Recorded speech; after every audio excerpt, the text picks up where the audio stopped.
Well, I think, at the 16th century, with the rupture of the unity of the ecclesiastical situation, there's a huge debate on what is a valid church. And because there was such a proliferation of different denominations and so on, and the essential ingredients is that where the gospel is truly preached, the sacraments are rightly administered, and that there is true discipline and government within the church. And so I think that's where you begin. You want to make sure that the gospel is truly being preached. A church that is not preaching the gospel is not a good church. It's an apostate thing. And if the sacraments are being mutilated, that's also a very serious sign of apostasy. And if there's no discipline. I mean, we're in a time where there's rampant antinomianism inside the church. And it's not just as a matter of neglect, but there are those who are positively proclaiming the legitimacy of antinomianism. And one church recently I heard, we don't do judgment here. Well, if a church says we don't do judgment here, it says to me, we're not a church here. Because you need all of those elements.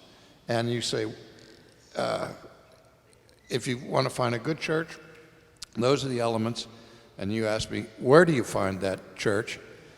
We hear that question all the time because there are so few examples of true, authentically godly churches. And I'll just say, whatever it takes, find it, because they're there and they can be found. And there are lots of good churches out there.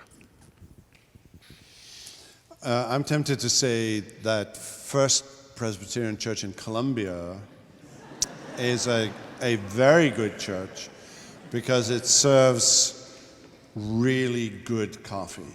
I don't mean watered down church coffee. I mean the real stuff. And so that Acts 2:42, I think, they continued steadfastly in the apostles' doctrine, fellowship, breaking of bread, and prayer, and the prayers. And I think that's Luke telling you something about what are some of the marks of the church.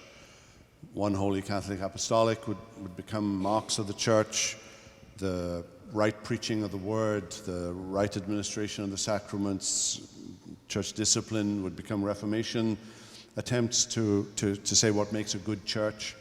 9 marks today, Mark Dever's organization and so on.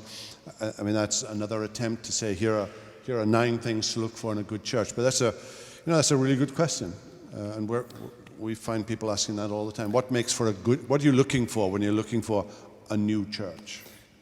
Is there ever a good reason to leave a church? Yes, but one of the things that really scares me is that people are making decisions on not a good basis.